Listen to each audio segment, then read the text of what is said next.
जय हिंद प्यारे बच्चों। आज हम बात करेंगे क्लास 10th का साइंस का जो पहला लेसन है, रासायनिक अभिक्रिया तथा रासायनिक समीकरण, उसके बारे में। अगर आप रासायनिक अभिक्रियाओं को समझना चाहते हैं, पूरे चैप्टर को याद करना चाहते हैं, तो सबसे पहले आपके दिमाग में ये होना चाहिए कि आपके चैप्टर में कौन कौन सी अभिक्रियाएं हैं। उन सभी अभिक्रियाओं के नाम आपको सबसे पहले याद रहने चाहिए कि हमें यही यही अभिक्रियाएं पढ़नी हैं। उसके बाद हम उसके परिभाषाओं को याद कर लेंगे, फिर उनके एक एक एग्जाम्पल को याद कर लेंगे, और उसके बाद हम पहले चैप्टर में जितने भी रासायनिक समीकरण हैं उन सभी रासायनिक समीकरणों को याद कर लेंगे। तो इस तरीके से जब आप पढ़ेंगे तो आपको बहुत आसानी से रासायनिक अभिक्रियाएं याद भी हो जाएंगी और आपका पूरा चैप्टर जो होगा रिवाइज करने के लिए बहुत आसान हो जाएगा। तो आज की इस वीडियो में हम लोग देखेंगे कि आपको कुछ इस तरीके से बताया जाएगा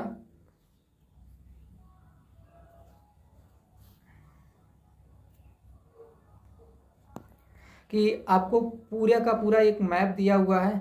इस मैप के माध्यम से हम लोग ये समझ सकते हैं कि आपको इस चैप्टर में कौन कौन सी अभिक्रियाएं पढ़नी हैं और कौन कौन सी अभिक्रियाएं आपको जाननी हैं। अगर इन अभिक्रियाओं को आप सीख लेते हैं, डिटेल से बताया गया है। आज की इस वीडियो में हम बात करेंगे कि रासायनिक अभिक्रियाएं कितने प्रकार की होती हैं, उनकी परिभाषाएं क्या हैं, उनके कुछ एग्जाम्पल्स देखेंगे।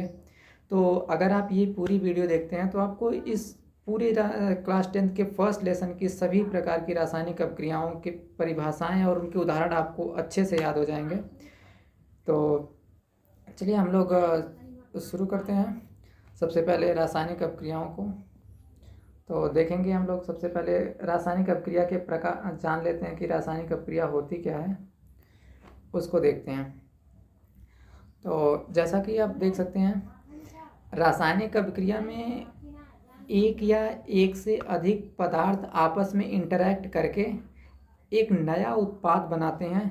उस नए पदार्थ के जो रासायनिक गुण होते हैं वो पहले दोनों पदार्थों से कुछ भिन्न होते हैं। यानी कि रासायनिक अभिक्रिया वह प्रोसेस है जिसके द्वारा किसी भी दो या एक पदार्थ को लेकर के हम कुछ नए उत्पाद बना सकते हैं। इस प्रकार की प्रोसेस जो होती है, इस इंटरैक्शन को हम लोग रासायनिक अभिक्रिया के नाम से जानते हैं। अब इसके बाद कुछ एग्जाम्पल्स देख लेते हैं हम लोग। हमारे आसपास में जो है बहुत सारी रासायनिक अभिक्रियाएं होती रहती हैं, उनके कुछ एग्जाम्पल्स हैं। जैसा कि आप देख सकते हैं कि हम लोग कौन कौन से रासायनिक अभिक्रियाएं हमारे आसपास में अक्सर घटती रहती हैं। तो उसमें से एक रासायनिक अभिक्रिया है श्वसन के बारे में। आपने अगर अपने आसपास ध्यान दिया हो तो अक्सर हम देखते हैं कि हमारे आसपास कौन कौन सी ऐसे प्रोसेस है जहाँ पे रासायनिक अभिक्रियाओं के कुछ उदाहरण उपलब्ध हैं। सबसे पहले हम देखते हैं श्वसन के बारे में। श्वसन एक ऐसी प्रक्रिया है जो एक प्रकार की रासायनिक अभिक्रिया का एग्जाम्पल है। जब हम सांस लेते हैं तो ये देखा जाएगा कि श्वसन के अंदर जब हम सांस लेते हैं तो सांस में ऑक्सीजन पाया जाता है। हम अपने अंदर ऑक्सीजन को लेंगे फेफड़ों के माध्यम से, और हमारे शरीर के अंदर जो ग्लूकोज पाया जा रहा होगा वो ग्लूकोज ऑक्सीजन से क्रिया करके कार्बोहाइड्रेट जो रहता है, वो कार्बोहाइड्रेट ऑक्सीजन से जब क्रिया करता है तो कार्बन डाइऑक्साइड जल और ऊर्जा का निर्माण करता है, और वही ऊर्जा जो है हम लोग यूज करते हैं अपने काम करने के लिए, चलने फिरने के लिए यूज करते हैं। उसके बाद आप देखेंगे अपने दैनिक जीवन में दूध से दही का बनना। अक्सर आप देखेंगे जब हम दूध को गर्म करके फिर फ्रिज में ठंडा करके रख देते हैं तो वो जम जाता है, दही बन जाता है। अब दूध और दही के दोनों गुण एकदम असमान होंगे, दूध के गुण लक्षण अलग होंगे और दही के जो लक्षण रहते हैं वो अलग हो जाएंगे। तो आप देख रहे होंगे कि दूध से दही का बनना एक प्रकार का रासायनिक परिवर्तन हो जा रहा है और एक रासायनिक अभिक्रिया हो रही है। इसके अलावा आपने लोहे को देखा होगा। लोहे जो होते हैं उसे हम लोग अगर छोड़ दें तो लोहे को हवा में या खुले में आप कहीं छोड़ दीजिए, जब बारिश वारिश आएगी तो बारिश के मौसम के बाद या भीगने की वजह से नमी सोख करके वो उस पर जंग लग जाती है। एक भूरा भूरा सा पदार्थ जो होगा वो जम जाएगा उस लोहे के ऊपर, तो उसे जंग लगना कहते हैं। अब ये जो लोहे पर जंग लगने की प्रोसेस है ये भी एक प्रकार की रासायनिक अभिक्रिया होती है। इसके अतिरिक्त जो हम खाना पकाते हैं, अगर मान लीजिए आप रोटी पका रहे हैं, उसमें आपने जल मिलाया, आटे के अंदर जल मिला देते हैं, उसको फिर हम गर्म करते हैं तवे पर डाल करके, तो उसमें जो जल मिलाया हुआ रहता है वो वाष्प बन करके उड़ जाएगा, फिर उससे रोटी का निर्माण हो जाता है। चावल का पकना, ये सारी अपक्रियाएं जो हमारी एक प्रकार की रासायनिक अपक्रिया होती हैं। इसके अलावा प्रकाश संश्लेषण, जिसके माध्यम से पौधे अपना भोजन बनाते हैं। तो पौधे वातावरण से कार्बन डाइऑक्साइड लेकर और जल लेकर के प्रकाश की उपस्थिति में जो क्लोरोफिल होता है पत्तियों के अंदर, उनकी उपस्थिति की सहायता से वो कार्बोहाइड्रेट और जल का तथा ऑक्सीजन का निर्माण करते हैं। तो ये भी एक प्रकार की रासायनिक अपक्रिया हो जाती है। इस तरीके से हम देखेंगे कि हमारे आसपास बहुत सारी रासायनिक अपक्रियाएं पॉसिबल हैं। और इन रासायनिक अपक्रियाओं के बाद हम लोगों को अब ये देखना है कि रासायनिक अपक्रिया कितने प्रकार की होती है। अब आप अगर इसको जानना चाहते हैं, सबसे पहले हमको इस चैप्टर में यही जानना है कि रासायनिक अपक्रियाएं कितने प्रकार की हैं और उनके कौन कौन से लक्षण हैं, क्या क्या होता है उनसे। तो सबसे पहले जो है हमारे इस चैप्टर में मुख्य रूप से जो अपक्रियाएं होंगी वो कुछ इस प्रकार से हैं। पहला है संयोजन अपक्रिया। संयोजन अपक्रिया, और दूसरा उसके बाद मिलेगी आपको वियोजन अपक्रिया। तीसरी अपक्रिया आपको पढ़नी होगी विस्थापन अपक्रिया के बारे में। चौथी अपक्रिया आपको पढ़नी होगी द्विविस्थापन अपक्रिया के बारे में। इसके बाद हम लोग पढ़ेंगे अपचयन तथा उपचयन अपक्रिया, या इन दोनों को मिला करके सामूहिक रूप से रिडॉक्स अपक्रिया बोलते हैं, अपचय उपचय अपक्रिया कहा जाता है। इसके अतिरिक्त एक दो और अपक्रियाएं आपको पढ़ने को मिलेंगी, जैसे ऊष्माक्षेपी तथा ऊष्माशोषी अपक्रियाएं। तो इन सभी अपक्रियाओं को हम लोग चाहें तो एक मैप के माध्यम से सीख सकते हैं, जैसा कि आप इसमें देख सकते हैं। सबसे पहले हम लोग एक तरीके से संयोजन अपक्रिया को पढ़ेंगे। संयोजन अपक्रिया में क्या होता है कि दो या दो से अधिक आपके पास पदार्थ होंगे और वो दोनों आपस में मिल करके एक उत्पाद बना देंगे। यानी कि जितने भी आप पदार्थों को मिला करके रासायनिक अपक्रिया क्या करवा दीजिए, लेकिन सारी रासायनिक अपक्रियाएं पूर्ण होने के पश्चात केवल आपको एक ही पदार्थ मिलेगा उत्पाद के रूप में। तो ऐसी अपक्रिया को हम लोग बोलते हैं संयोजन अपक्रिया। इसको आगे डिटेल से हम लोग देखेंगे संयोजन अपक्रिया को। उसके बाद आपको देखना है वियोजन अपक्रिया के बारे में। वियोजन अपक्रिया जो होती है, इसमें क्या होगा कि केवल एक पदार्थ होगा और वो एक पदार्थ जब रासायनिक अपक्रिया करेगा तो वो टूट करके छोटे छोटे उत्पाद बनाएगा। कई सारे उत्पाद बना सकता है, हो सकता है कि 2 उत्पाद बन जाए, 3 उत्पाद बन जाएं या उससे ज़्यादा बन जाएं। तो जब एक अभिकारक कई उत्पादों में टूट जाता है तो ऐसी अपक्रिया को हम लोग बोलते हैं वियोजन अपक्रिया। अब वियोजन करवाने के यानी कि एक रासायनिक पदार्थ को तोड़ करके अलग अलग रासायनिक गुणों में परिवर्तित करने के लिए हम लोगों को 3 तरीके होते हैं। तो वियोजन जो अपक्रिया होती है वो 3 प्रकार से हो सकती है। उसके लिए एक तरीका ये है कि आप ऊष्मीय वियोजन करवा दीजिए, कि हम ऊष्मा दे दें किसी भी पदार्थ को और ऊष्मा पाने के बाद वो टूट करके छोटे छोटे उत्पाद बना दे, कई नए उत्पादों में परिवर्तित हो जाए। तो ऐसी अपक्रिया को तब हम बोलेंगे ऊष्मीय वियोजन या ऊष्मीय रासायनिक अपक्रिया। इसके अतिरिक्त दूसरी जो रासायनिक अपक्रिया आपका वियोजन की है वो है विद्युत वियोजन। यानी कि कुछ ऐसे उत्पाद होते हैं जिनको आप गर्म करके उन्हें वियोजित नहीं कर सकते हैं। जैसे कि जल है, जल को अगर हम उसको वियोजन करना चाहें तो गर्म करके वियोजित नहीं किया जा सकता है। इसलिए जल को हम लोग विद्युत वियोजन करते हैं। जब जल के अंदर विद्युत धारा प्रवाहित की जाती है तो जल जो होगा हाइड्रोजन और ऑक्सीजन मॉलिक्यूल्स में टूट जाता है, अलग हो जाता है। हाइड्रोजन गैस और ऑक्सीजन गैस का निर्माण करती है। तो इस प्रकार हम देखेंगे कि जल एक अभिकारक था सिंगल, उसकी वजह से आपको 2 उत्पाद मिल जाते हैं। तो इस तरीके की अपक्रियाओं को होने के लिए विद्युत आवश्यक थी, इसलिए हम इसको बोलेंगे विद्युत वियोजन। इसके अलावा अगली आपकी है प्रकाशीय वियोजन के बारे में, कि कुछ ऐसी अपक्रियाएं होती हैं या कुछ ऐसे पदार्थ होते हैं जिसको अगर आप प्रकाश में रख दें, धूप के अंदर रख दें, तो वो रासायनिक अपक्रिया करके 2 या उससे अधिक छोटे छोटे उत्पाद बना देती है। जैसे सिल्वर क्लोराइड होता है, अगर सिल्वर क्लोराइड को हम लोग धूप में रख दें तो वो वियोजित होकर के सिल्वर और क्लोरीन गैस का निर्माण कर देती है। तो इससे हम बोलेंगे कि प्रकाशीय वियोजन होता है।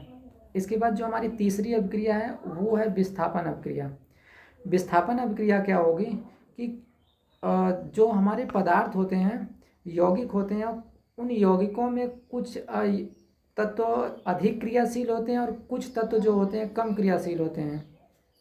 तो जब हम किसी यौगिक का किसी तत्व के साथ अपक्रिया करवाते हैं और वो तत्व जो हो कि अधिक क्रियाशील हो, तो अधिक क्रियाशील तत्व जो होता है अपने से कम क्रियाशील तत्वों को हटा करके उनका स्थान खुद ले लेता है। इस प्रकार से होने वाली अपक्रियाओं को हम लोग विस्थापन अपक्रिया बोलते हैं।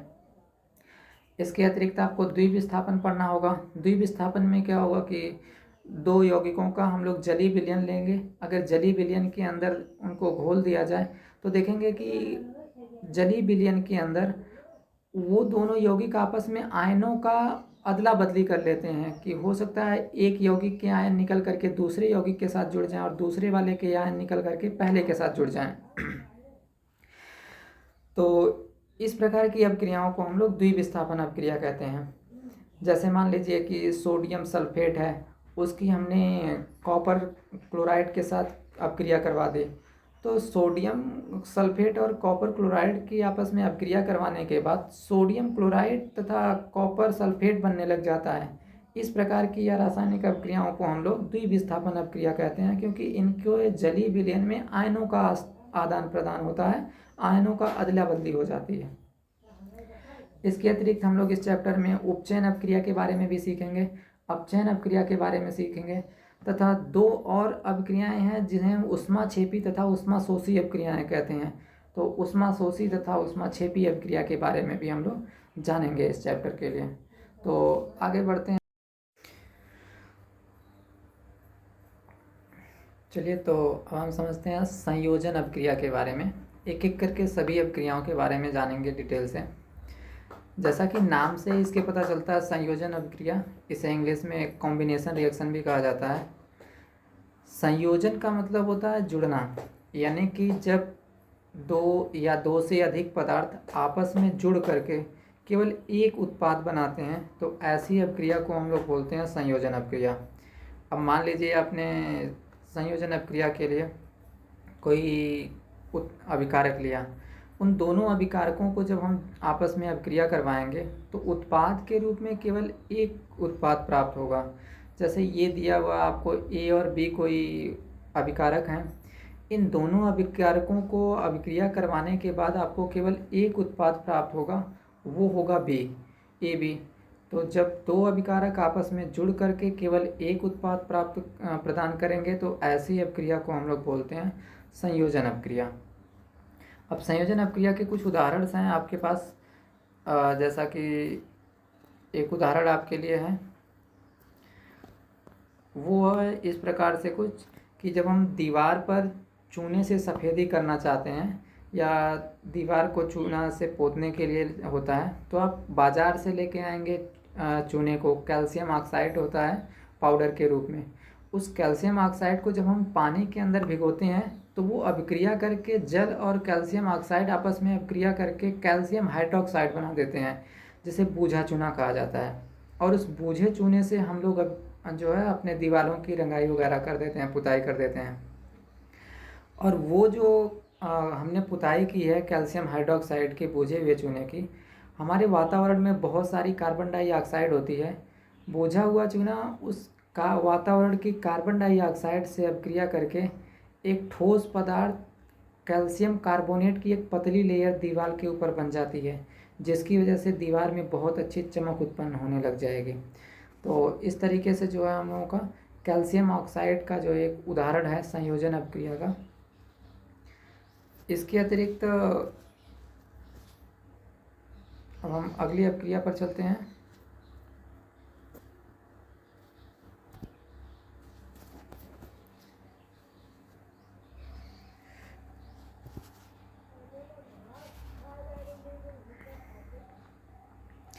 तो उसका आप एग्ज़ाम्पल देख सकते हैं यहाँ पर, जो हमारी रासायनिक अपक्रियाएँ थीं कैल्शियम ऑक्साइड के बारे में जो आपको बताया जा रहा था। तो इस तरीके से कुछ है कि आपको कैल्शियम ऑक्साइड और जो आपका जल है, उस जल और कैल्शियम ऑक्साइड को आपस में मिला करके जब हम अपक्रिया करवाएंगे तो कैल्शियम हाइड्रोक्साइड बन जाता है।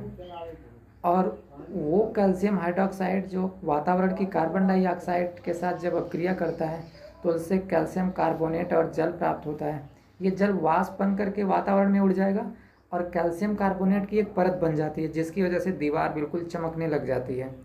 तो ये एक प्रकार का संयोजन अपक्रिया का उदाहरण हुआ।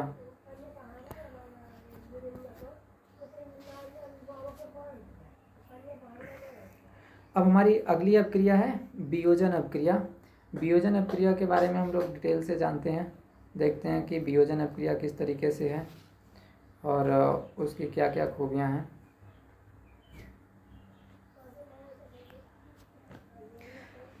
वियोजन अपक्रिया एक प्रकार से संयोजन अपक्रिया की उल्टी होती है। यानी जो हमने अभी अभी संयोजन अपक्रिया पढ़ा कि उसमें दो पदार्थ आपस में जुड़ते हैं, लेकिन वियोजन अपक्रिया में क्या होगा कि इसमें एक ही पदार्थ होगा आपके पास और वो एक पदार्थ टूट करके दो या दो से अलग ज़्यादा भी हो सकते हैं नए नए उत्पाद बनाता है। यानी कि जब एक अभिकारक टूट करके कई छोटे छोटे उत्पाद का निर्माण कर दे और उनके सभी के रासायनिक गुण अलग अलग हों, तो ऐसी अपक्रिया को हम लोग बोलते हैं वियोजन अपक्रिया। उसका दूसरा नाम अपघटन अपक्रिया भी होता है, इसे हम लोग इंग्लिश में डिकम्पोजिशन रिएक्शन कहते हैं। अपघटन करवाने के हमारे लिए तीन रास्ते होते हैं, या तो हम उष्मा दे करके वियोजन करा सकते हैं, या तो हम विद्युत धारा प्रवाहित करके वियोजन करवा सकते हैं, या फिर हम प्रकाश के माध्यम से भी वियोजन अपक्रिया करवा सकते हैं। कुछ कुछ पदार्थों की अपनी अपनी प्रॉपर्टी होती है, उसके प्रॉपर्टी के अनुसार जो है उनका अपक्रियाएँ उनके अंदर होती हैं।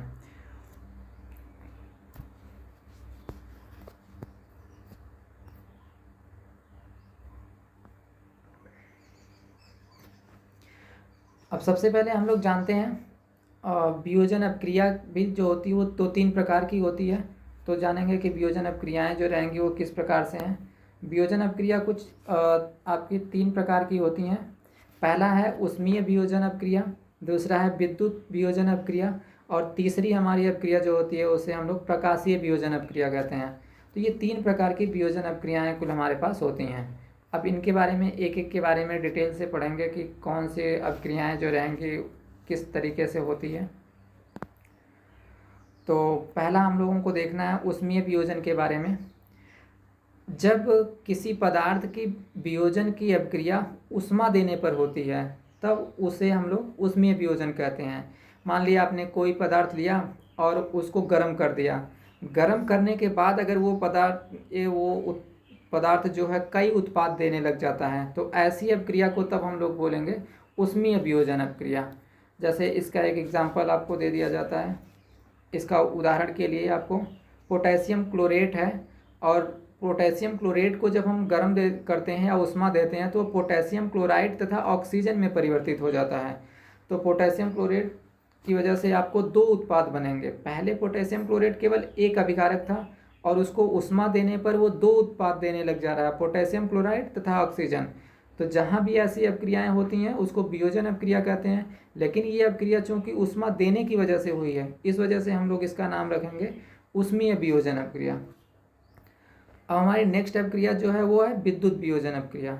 विद्युत वियोजन अपक्रिया जो होती है कि अगर आपको वियोजन विद्युत धारा प्रवाहित करके करना है, कि वो कुछ पदार्थ ऐसे होते हैं जिनको उष्मा देने से वो वियोजित नहीं होंगे, यानी दो भागों में नहीं टूटेंगे, दो अलग अलग उत्पाद नहीं बनाएंगे, उनके लिए हो सकता है कि विद्युत धारा के प्रवाहित करने से उनमें वियोजन हो जाए। तो इसके लिए एग्जाम्पल आपको है सोडियम क्लोराइड का। तो जब हम सोडियम क्लोराइड को लेते हैं, सोडियम क्लोराइड के अंदर जब नमक और उसको जलीय विलयन बना दिया जाता है, मान लीजिए जल है और जल के अंदर नमक आपने घोल दिया, नमक को उसमें घोल करके उसके अंदर विद्युत धारा प्रवाहित करने पर सोडियम क्लोराइड जो रहेगा वो आपको दो भागों में टूट जाएगा, एक तो सोडियम और क्लोरीन गैस। तो दो उत्पाद आपको बनने लग जाते हैं। इस प्रकार से जो दो उत्पाद प्राप्त होंगे उनको हम लोग कहा जाता है कि इस तरीके से जब अलग अलग उत्पाद प्राप्त होने लग जाते हैं एक अपकारक की वजह से, तो उसे हम उष्मीय वियोजन का नाम देते हैं, जो है विद्युत वियोजन कहा जाता है। इसके अतिरिक्त एक और उदाहरण है आपके पास कि जल को अगर हम लोग उसमें विद्युत धारा प्रवाहित कर दिया जाए तो जल में विद्युत धारा प्रवाहित करने पर हाइड्रोजन और ऑक्सीजन गैस बनने लग जाती हैं। तो ये भी एक प्रकार की उष्मीय अपक्रिया का उदाहरण है।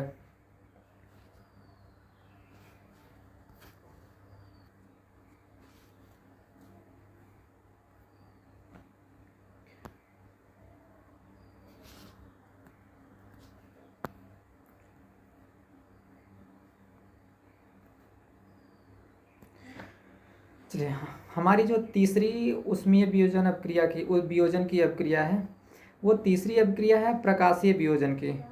कुछ पदार्थ ऐसे होते हैं जिन्हें अगर हम लोग प्रकाश के अंदर खुले आकाश में रख दें तो उनमें वियोजन की अपक्रिया शुरू हो जाती है और वो दो या दो से अधिक उत्पादों में परिवर्तित हो जाते हैं। उसका एक एग्जाम्पल है आपका, वो है एल्युमिनियम एल्युमिनियम क्लोराइड का। अगर एल्युमिनियम क्लोराइड को हम लोग धूप के अंदर रख दें, प्रकाश के अंदर रख दें, तो जो सॉरी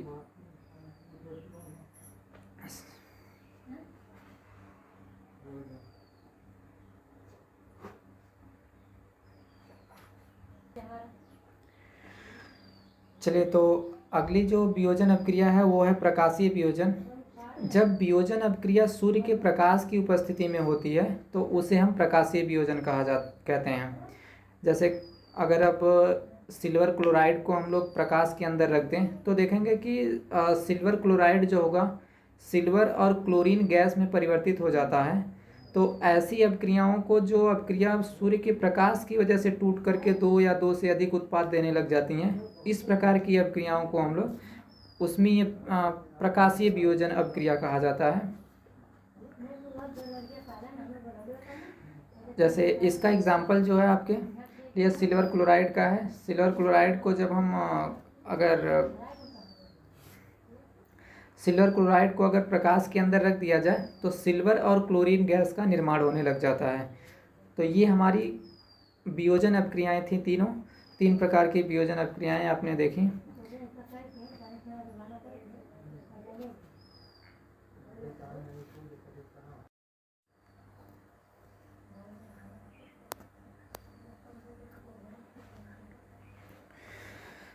चलिए, तो आगे हम समझेंगे विस्थापन अपक्रिया तथा द्विविस्थापन अपक्रिया के बारे में।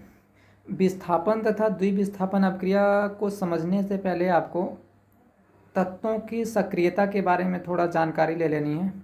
तो ये आप आगे आने वाले चैप्टर्स में पढ़ेंगे, लेकिन यहाँ उनकी थोड़ी ज़रूरत पड़ेगी आपको, तो थोड़ी थोड़ी समझ हम आपको दे देते हैं कि तत्वों की अपक्रियाशीलता से ये मतलब है कि कौन सा तत्व कितना तेज़ी से अपक्रिया करता है किसी दूसरे तत्व के साथ। तो ये एक आपको टेबल दी गई है अपक्रियाशीलता का। जो तत्व इस अपक्रियाशीलता की श्रेणी में ऊपर होगा वो तत्व अपने से नीचे वाले तत्वों को, मान लीजिए ये तत्व सबसे ऊपर है पोटेशियम, ये पोटेशियम जो होगा अपने से नीचे स्थित किसी भी तत्व को, चाहे कैल्शियम हो, मैग्नीशियम हो, एल्युमिनियम हो, जिंक हो, इन सबसे ज़्यादा तेज क्रियाशील होता है।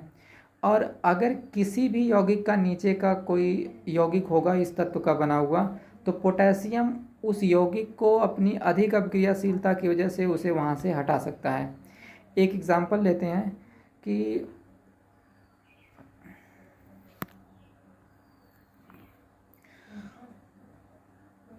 मान लीजिए आपके पास तत्व एक दिया गया है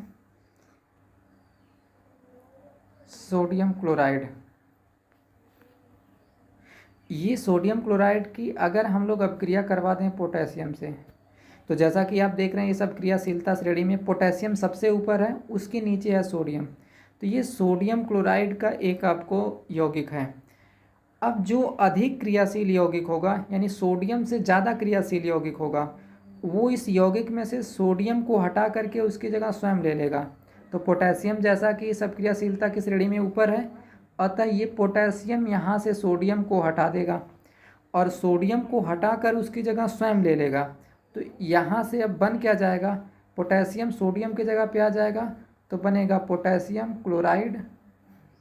और ये जो तत्व सोडियम था ये अलग हो जाएगा, तो सोडियम यहाँ से जो होगा वो अलग हो जाएगा।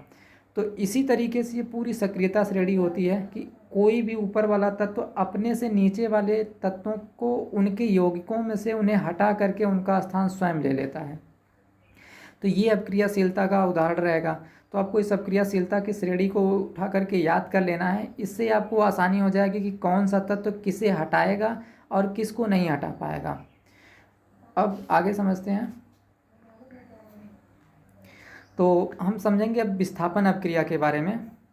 विस्थापन अपक्रिया जैसा कि कहा जाता देख लिया जाए, जब कोई एक तत्व किसी दूसरे तत्व को उसके यौगिक से विस्थापित कर देता है तो ऐसी अभिक्रिया को हम विस्थापन अभिक्रिया कहते हैं। जैसे उदाहरण के लिए आप लें कि यहाँ पे फेरस दिया गया है, एक तत्व है, ये फेरस क्या कर रहा है, यहाँ पे कॉपर सल्फेट एक यौगिक है और ये कॉपर सल्फेट यौगिक है तो कॉपर का। अब कॉपर क्या कर रहा है, उत्पाद के रूप में हम देखेंगे तो फेरस इस कॉपर को हटा दे रहा है और कॉपर को हटा करके कॉपर अलग हो गया और कॉपर के जगह पे आ गया है फेरस सल्फेट। और अगर हम पिछले यहाँ पे देख लें पिछले वीडियो में सक्रियता श्रेणी में, तो सक्रियता श्रेणी हमारी ये कहती थी कि जो आपका फेरस है वो फेरस सक्रियता श्रेणी में यहाँ ऊपर स्थित है और कॉपर जो है वो नीचे है, यानी फेरस कॉपर से ज़्यादा अभिक्रियाशील होता है। इसकी वजह से आपको क्या होगा कि ज़्यादा क्रियाशीलता की वजह से यहाँ पर जो हमारा फेरस रहेगा वो कॉपर को हटा देगा और कॉपर को हटाकर उसकी जगह स्वयं ले लेगा। तो जब कोई एक तत्व किसी दूसरे तत्व को उसके यौगिक से हटा देता है और उसकी जगह स्वयं ले लेता है तो इसी अभिक्रिया को हम लोग बोलते हैं विस्थापन अभिक्रिया। तो ये विस्थापन अभिक्रिया का एक उदाहरण था। अब हम आगे समझेंगे दोहरा विस्थापन के बारे में कि द्विविस्थापन क्या होता है। यहाँ पे विस्थापन से ही कुछ मिलता जुलता है, लेकिन दो दो तत्व एक साथ आपस में अभिक्रिया करेंगे। चलिए तो समझते हैं दोहरे विस्थापन या द्विविस्थापन भी इसे कहा जाता है, इंग्लिश में डबल डिस्प्लेसमेंट कहते हैं। द्विविस्थापन एक ऐसी अभिक्रिया है जहाँ दो अभिकारकों के बीच आयनों का आदान प्रदान होता है। मान लीजिए आपके पास एक तत्व है यक्स वाई, इस यक्स वाई और एक दूसरा अभिकारक है आपका जेड ए। तो ये जो जेड ए और यक्स वाई तत्व हैं आपस में अभिक्रिया कैसे कर रहे होंगे कि अगर आप देखें तो यहाँ यक्स और वाई एक साथ हैं और जेड और ए एक साथ हैं। उत्पाद के रूप में जब आप देखेंगे तो उत्पाद के रूप में यक्स के साथ जेड आ चुका है, यानी यक्स और जेड आपस में अभिक्रिया कर चुके हैं। यक्स यहाँ का और जेड यहाँ का एक साथ जुड़ जाता है और ये वाला वाई जो होगा वो ए के साथ जुड़ जाएगा। तो इसकी वजह से दो अलग अलग उत्पाद आपको मिल जाएंगे। तो ऐसे अभिक्रियाएं जहाँ पे होती हैं उन्हें हम लोग कहते हैं द्विविस्थापन अभिक्रिया। द्विविस्थापन अभिक्रिया में आयनों का आदान प्रदान होता है। एक दूसरा यहाँ पे उदाहरण अगर आप देखें तो यहाँ पे बेरियम क्लोराइड दिया हुआ है और दूसरा तत्व है आपका यौगिक है सोडियम सल्फेट। तो सोडियम सल्फेट और बेरियम सल्फेट के जलीय विलयन को जब आपस में घोला जाता है तो हम देखेंगे कि बेरियम जो होगा वो सल्फेट के साथ जा कर के जुड़ जाएगा और यहाँ बेरियम सल्फेट बन जाएगा, तथा सोडियम जो होगा वो आपका क्लोरीन के साथ जा कर के जुड़ जाएगा। इस प्रकार से सोडियम क्लोराइड बन जाएगा। तो हम देख रहे हैं कि जिस अभिक्रिया में आयनों का आदान प्रदान होता है उसकी वजह अभिक्रिया को हम बोलते हैं दोहरा विस्थापन या द्विविस्थापन अभिक्रिया। एक दूसरा उदाहरण आपको नीचे दिया गया है, इसको देखें सोडियम क्लोराइड तथा सिल्वर नाइट्रेट के बारे में। जब हम सोडियम क्लोराइड और सिल्वर नाइट्रेट को देखेंगे तो यहाँ सोडियम और क्लोराइड एक साथ हैं, यहाँ नाइट्रेट और सिल्वर एक साथ हैं। जब इनको अभिक्रिया करवाया जाता है तो सोडियम आयन बन जाता है, क्लोरीन आयन बन जाता है, सिल्वर आयन और नाइट्रेट आयन। इनको जब जल में घोला जाता है तो इस प्रकार से आयन्स बन जाते हैं। यहाँ पे ये माइनस में आयन होगा आपका। तो अभी हम देखेंगे कि सोडियम जो होगा वो नाइट्रेट के साथ जा कर के जुड़ जाएगा। सोडियम अभिक्रिया कर लेगा नाइट्रेट से और सिल्वर अभिक्रिया कर लेगा क्लोरीन के साथ, यानी कि हम देख रहे हैं कि आयनों का आपस में आदान प्रदान होने लग जाता है। तो जिस अभिक्रिया में आयनों का आदान प्रदान होगा ऐसी अभिक्रिया को हम लोग बोलते हैं दोहरा विस्थापन या द्विविस्थापन अभिक्रिया।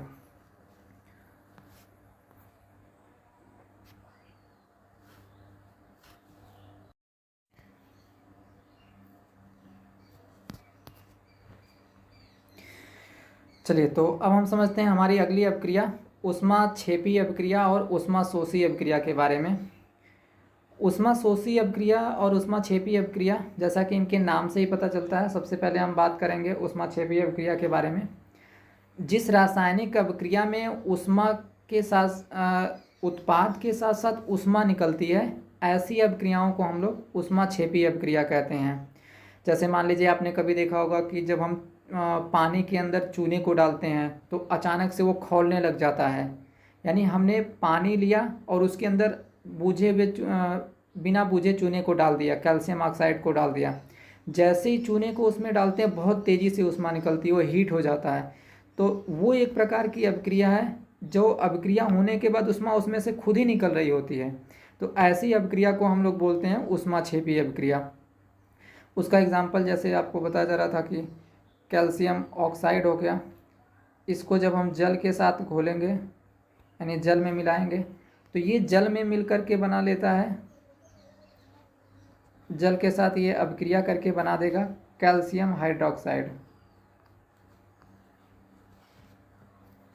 और इसके साथ साथ यहाँ से ऊष्मा निकलती है। और इस तरीके की जो अभिक्रियाएं होंगी उसको हम लोग बोलते हैं ऊष्माक्षेपी अभिक्रिया। इसके अलावा यहाँ पे और भी कुछ अभिक्रियाएं आपको दी गई हैं, कुछ और एग्जांपल्स दिए गए हैं, जैसा कि मेथेन और ऑक्सीजन है।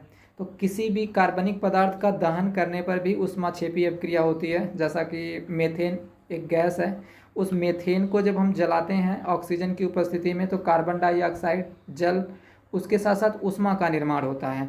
तो जब यहाँ पे ऊष्मा आप देख पा रहे होंगे, तो जब ऊष्मा निकलेगी किसी भी रासायनिक अभिक्रिया में तो उसको कहा जाता है ऊष्माक्षेपी अभिक्रिया। हमारी जो अगली अभिक्रिया है इसके बाद ऊष्माक्षेपी अभिक्रिया का बिल्कुल विपरीत अभिक्रिया है, उसे ऊष्माशोषी अभिक्रिया कहा जाता है। ऊष्माशोषी अभिक्रिया का मतलब है कि ऐसी अभिक्रिया जिसमें अभिक्रिया होने के लिए आपको अलग से ऊष्मा देनी पड़ती है। अगर आप ऊष्मा नहीं देंगे, हीट नहीं देंगे तो अभिक्रिया संभव नहीं हो पाएगी, पूरी नहीं हो पाएगी। जैसे लेड नाइट्रेट का एग्जाम्पल है। लेड नाइट्रेट एक सॉलिड होता है, जब इसको आप गर्म करते हैं तो ये दो भागों में टूट जाता है। लेड ऑक्साइड, नाइट्रोजन डाइऑक्साइड और ऑक्सीजन में 2-3 उत्पाद ये दे देगा छोटे छोटे। तो लेड नाइट्रेट को जब तक आप गर्म नहीं करेंगे, ऊष्मा नहीं देंगे, तब तक इसमें कोई अभिक्रिया नहीं होगी। तो चूंकि ये अभिक्रिया होने के लिए ऊष्मा देनी पड़ रही है, इसलिए ऐसी अभिक्रियाओं को हम लोग बोलते हैं ऊष्माशोषी अभिक्रिया। तो ये ऊष्माशोषी अभिक्रिया है। अब हम लोग ये जान लेते हैं कि कुछ अभिक्रियाएं ऐसी होती हैं जो ऊष्माशोषी भी होंगी, उसको हम लोग चाहें तो वियोजन अभिक्रिया भी कह सकते हैं। जैसे अगर आपको शुरू से याद हो तो ये अभिक्रिया एक ऐसी है जिसमें एक अभिकारक कई उत्पाद बना रहा है। तो ये लेड नाइट्रेट का लेड ऑक्साइड, नाइट्रोजन डाइऑक्साइड और ऑक्सीजन में टूटना, ये वियोजन अभिक्रिया भी है, ऊष्मीय वियोजन अभिक्रिया इसे कह सकते हैं। इसके साथ साथ ये ऊष्माशोषी अभिक्रिया भी है। तो हम क्या करते हैं कि एक ही अभिक्रिया या एक ही उदाहरण जो हो सकता है वो कई प्रकार की अभिक्रियाओं का उदाहरण हो सकता है। तो अब हम लोग देखेंगे कि हमने जो आज बात की है किन किन प्रकार की अभिक्रियाओं के बारे में, उन सभी अभिक्रियाओं को देख लेते हैं एक बार इस ट्री डायग्राम की मदद से। तो इस टी डायग्राम में आप देखेंगे कि हमने सबसे पहले जो है अभिक्रिया के बाद में बात की थी, जिस अभिक्रिया की